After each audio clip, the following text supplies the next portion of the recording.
The obsession of the addict is not for the drug use. The obsession is often perceived to be the addict's incessant train of thoughts about using a drug. This might be true in the very beginning when they are still experiencing intense cravings. They will incessantly think about the quickest way they know how to get relief from those undesirable feels. But what about later in the game?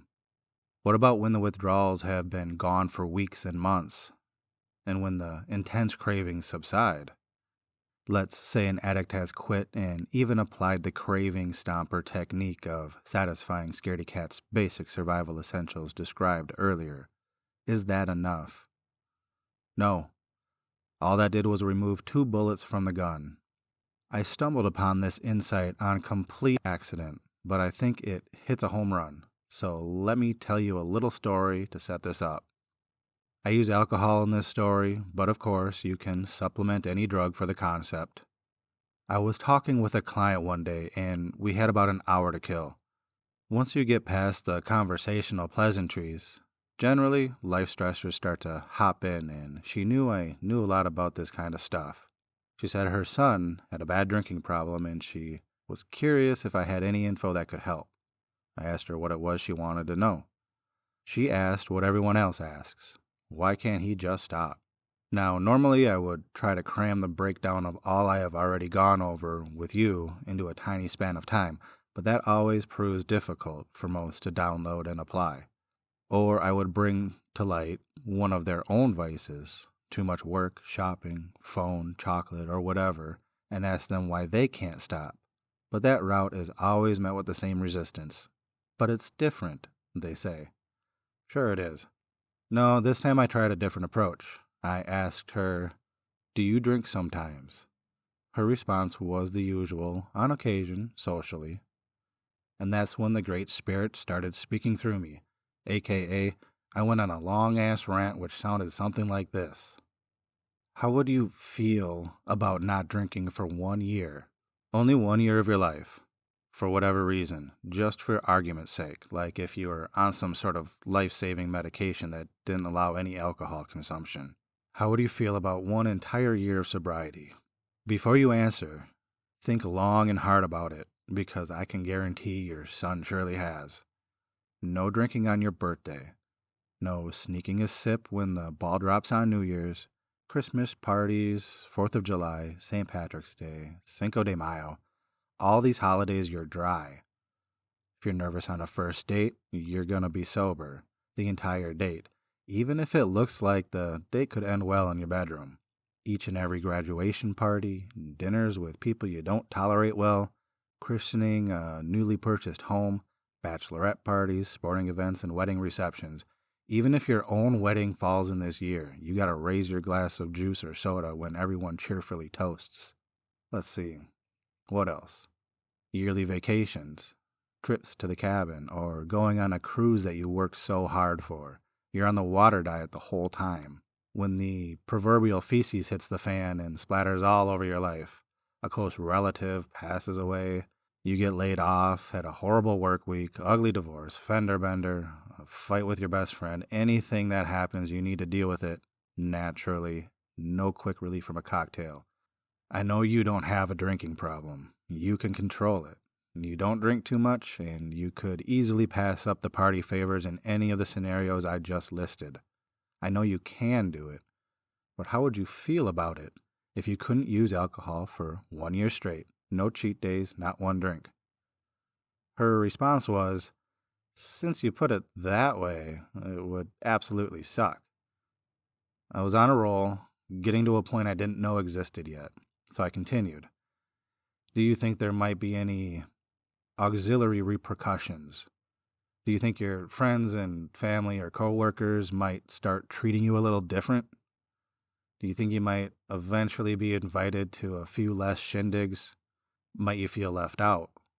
Maybe get gossiped about? Become viewed more as a goody-goody two-shoes? Or less trustworthy around their boisterous behavior, like if they wanted to talk trash about the boss or something? The conversation went on a little more, but the moral of the story is, if someone runs the tape, if they actually think about it, Even the normiest of normies find the prospect of getting through just 1 year without drinking alcohol an absurd concept, if not the most socially awkward year of their adult life. It's not an easy feat, even for someone who thinks they couldn't care less about alcohol. Most simply never needed to think about it in deep detail.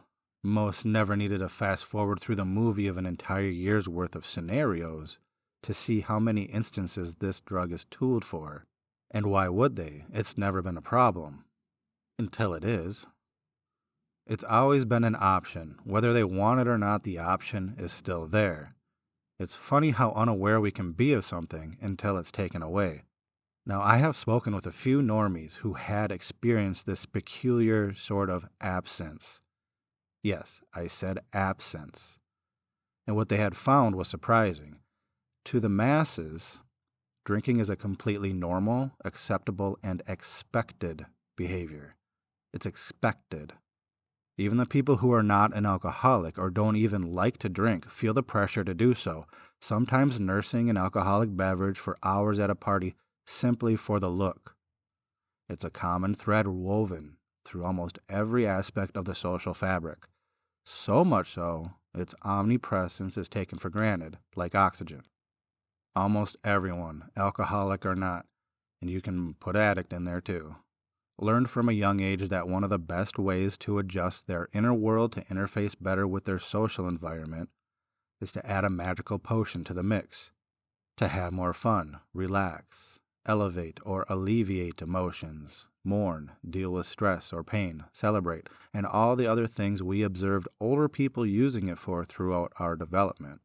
Even if the parents were sober, and even if it wasn't alcohol specifically, we see people using drugs, advertisements for drugs, and certain lifestyles associated with drugs plentifully. Whether we realized this was what we were being taught or not, we still saw it. As children, raised in an alcoholic, addict family or not, we observed our parents and other adults drinking at fairs, picnics, vacations, and most social functions. Christ, they even took a shot of wine during Sunday service. We saw them doing it to have fun and get silly. We saw them do it to decompress. We saw them doing it almost everywhere there were adults past 6 p.m. It persisted in movies, commercials, magazines, billboards, and glorified in music as well. Oh, and don't forget social media. This behavior of consuming a special concoction which only the adults were allowed to have is imprinted onto almost every child's psyche during their most personality-forming years of development, once again, through the child's observation of the people they are hardwired to learn how to function in this world from. One more time. Through the child's observation of the people they are hardwired to learn how to function in this world from, adults. Then stress builds as we get older, alcoholic or not. Curiosity about the power of these magical potions blooms. As teenagers, we begin to feel the squeeze of expectations and the relentless pressure to satisfy the primal need to be included in a group, to fit in. Anyone who has tried it knows it works very well, just as advertised. There's nothing like using a product that works. It makes no difference whether what we had observed throughout our entire development was responsible drug use or not. The message is still engraved on the granite walls of almost everyone's mind that the act of using drugs in general is a common and normal way to mend and enhance the experiences of life, not to mention the coolest. And remember, I'm not only addressing alcohol. I haven't even touched on psychiatric meds, marijuana, coffee, sugar, gambling, smartphones, tobacco, and all the other flavors of drugs and behaviors the masses use on a regular basis to manage their daily lives with. That would be the all-encompassing program we all downloaded to throw a drug at each and every discomfort we have, but that would be getting off topic. The fact remains, the great obsession for drinking, whether it negatively impacts an individual's life or not, is not solely owned by the alcoholics. It is an obsession held by the masses. It's such a staple in societies across the plane of human existence that if alcohol were to vanish tomorrow with no way to produce more, the entire world's economy would undoubtedly collapse without recovery. and major cities would certainly burn in flames until another drug became normal, but that's just my opinion. When my struggle began, when my friendly assassin stopped being so friendly, when my biopsychosocial spiritual consequences became too much to bear, and when I first began revising the contracts I had made with my consumption, I was more than willing to give up the amount I drank, if I could, and believe me, I tried. I was more than willing to give up the extra high from those extra drinks if only to retain my access to something which made me feel normal. Yes, the euphoric properties of the drug made me feel normal by reducing anxiety, but there was another overlooked aspect to my urges. It was the primal, hardwired need for inclusion. Alcohol made it easy to weave myself into the social fabric. It let me ease into social circles. It let me bond seamlessly with anyone holding a glass. But when it got to the point where I knew I needed to quit drinking, I was not only faced with the mental cravings and crash courses on how to cope with daily stressors without the drug, but I also needed to heal my shame of being removed from my fellow drinkers, my herd. I was threatened with being ostracized and sentenced to roam the land alone. I was simultaneously surrounded by, yet separated from, a herd who could all still enjoy the universal obsession. And I felt passively segregated from a group I had thought of as family because, let's face it, if I got enough drinks in me, everyone in the room was family. You want to know what's not considered normal behavior by the herd of which I once belonged? Living an alcohol-free life. Ironically, having the strength to be yourself and get through a social function while sober and still enjoy it is some sort of threat to the people who choose not to. Those in early recovery, and normies alike, are quite familiar with receiving strange looks or the phrase, "Oh, come on, you can have just one," when they turn down an offer for an alcoholic beverage at certain events. Not every event, but enough. Or the extra loud confirmation to the immediate area that, "This guy needs a water. Can somebody get this guy a water or something? I know there's a beer in the fridge, Pete, but this guy needs a water. Or a soda. Do we have soda? Do you want a soda, dude?" Which is just party language for, "This guy over here is not drinking." Or the obvious lack of invitations to certain social functions altogether. I will admit, for me, most of this treatment is most definitely karma. Even if the host and other attendees of a party are open-minded and tolerant of one's lifestyle choice to be sober, just wait and watch. Let that shindig run its course for another few hours. Let those tolerant-minded drinkers get past their first few drinks. Let the sun go down. Observe who the drinkers tend to gravitate towards, who they are talking with the most, who they are laughing with the most, who they are dancing with, who they are hooking up with, who they are networking with. Before you know it, those same people who exchange their formal pleasantries at the start of the evening will be as segregated as a high school cafeteria halfway through the night. Here's another little experiment. Throw a party on a Saturday night that starts after 7 p.m. On the invitation, note that the venue does not allow alcoholic beverages on the premises. 1 month later, throw another party with the 2 words "open bar" on the invitation. I don't care if your friends and family are problem drinkers or not. You know what the difference in attendance will be. I'm not trying to disrespect, judge, or hate on any type of drinker. I am simply revealing an aspect of recovery that I, and darn near everyone around me, seem to overlook. That the obsession for drinking is shared by so many people, not just the alcoholics. And I felt like a member of a popular group called The Drinkers. When I had to leave this group, it triggered an identity crisis within my already paper-thin shell. An identity crisis I was unaware of for more years of attempted sobriety than I cared to admit. I needed to confront a harsh truth. I had to become one of those people I once looked down upon.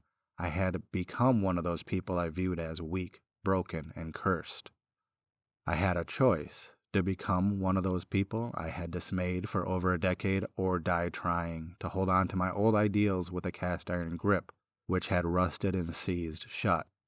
You see, even after being sober for a while, like a couple years, It was easy to look across the pasture and miss the old herd. It was easy to long for the automatic connection to anyone holding a drink and the involvement in all the reindeer games. It wasn't until I found a different herd, a community who had learned how to build and enjoy a life without any need for alcoholic enhancements or crutches. A group of fellows who showed me that we hadn't been cut off from the normal people, but were simply forced to escape the same obsession so many unknowingly had. I realized it was okay for me to let go of my obsession for inclusion in what I had thought was normal, and it was okay to admit I am different from many, but not all. Through the teachings and practices of my new herd, I learned to be comfortable with a new normal, and it was this social shift which allowed me to focus on what I truly needed to do to live a better life, instead of looking at what everyone else was doing.